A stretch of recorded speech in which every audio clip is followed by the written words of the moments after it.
Hello. So I just watched the Super Mario Bros. Movie, and I just kind of want to talk about it, you know, give my thoughts as to how I felt about it, the whole works. But before I do that, I feel like I need to make a couple of things clear. There will be no spoilers covered in this video, so don't worry if you haven't watched the movie yet and are interested in watching it spoiler free, you can watch this video safely. I am not at all a professional film reviewer. Once again, I just want to give my thoughts on the movie, and this video isn't supposed to be some kind of serious professional review of any sorts. And finally, I am sort of sick right now, so I don't have so much energy, so excuse me for how I sound throughout this entire video.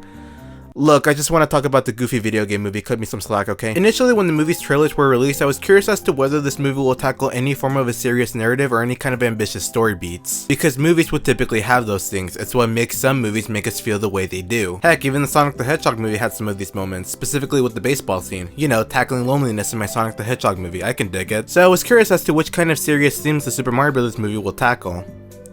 And the answer is that it didn't. The story of the Super Mario Bros. Movie is pretty light and simple. Basically, the movie never tries to be overly serious with any of the themes it goes for, and is mostly focused on trying to just provide a fun experience with a somewhat basic story. You know, just like every other movie that Illumination has ever made ever. And you know what? I think it succeeded in that department. The movie isn't going to leave you on the edge of your seat, but it is still a fun, harmless watch from beginning to end. Honestly, the most you will get to being on the edge of your seat is the amount of references in this movie that you will probably notice. Nintendo is practically the king of referencing their legacy content and also capitalizing on people's nostalgia, so it makes sense that this movie would be later with not only Super Mario references, but also references to other Nintendo IPs. I won't be telling you what they are for the sake of being spoiler free, but I will say that you'll notice most of the references and Easter eggs in the background and also in the movie's OST. Also, I'll just say that they may or may not have made a reference to a certain video game series that I may or may not be crazy for, just thought I'd let you know that beforehand. Anyways, let's move on to something that I will praise the movie for, and that is the voice performances. I think the casting for the movie was overall pretty good. It's sort of hard to choose my favorite voice performance from the movie, but I think I have to go with Jack Black as Bowser. I was honestly surprised as to how well his performance was, but really everybody was great. Yes, even Chris Pratt as Mario to an extent. He admittedly did provide the weakest performance compared to everybody else, since Mario in this movie just sounds like an average guy rather than the overly Italian wahoo voice we're pretty familiar with, but I think he sounded fine. In hindsight, I don't think he deserved the amount of teasing and bullying he got online. So yeah, Chris Pratt, I think he did a pretty good job. Can't wait to see how well you do as Garfield. The movie's visuals are also pretty good for the most part. The redesigns of the characters look pretty good. I especially love Donkey Kong's design, and I think the environments also look great too. Although one can sort of tell that the movie's visuals have that Illumination feel to them, where the visual fidelity of the movie looks good, but one can definitely tell that it was made on the cheaper side. Since Illumination has practically perfected making movies that look good while only costing a McDonald's sandwich compared to other animated movies with much higher budgets. But still, it is in fact the best looking movie Illumination has made yet, and the movie overall looks alright. And that right there pretty much summarizes how I felt about this movie. It's alright. It just feels like every other Illumination movie where it just mostly provides harmless fun and doesn't provide anything ambitious or world changing. Although one can definitely tell that this movie had a lot more passion and care put into it. This is mostly due to Nintendo being pretty involved with the movie's production, and my guess is that Miyamoto probably threatened to blow up all of Chris Meledandri's money if he didn't make the movie meet up to his standards. I will say that it definitely rivals the original Despicable Me when it comes to being the best movie Illumination has ever made, which means that I ultimately did enjoy the movie, and I would recommend it to anybody who is interested in watching it. Just go into it with prior knowledge that it won't be anything too revolutionary in storytelling, and I think you'll be left pretty content with the movie.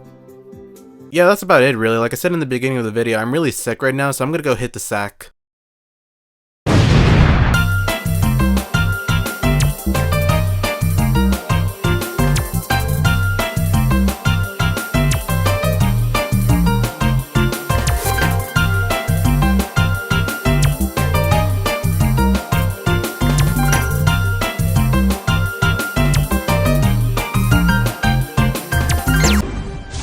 Where are we now? Is this Minecraft? Minecraft? Why'd you take us here? We need to get to the annoying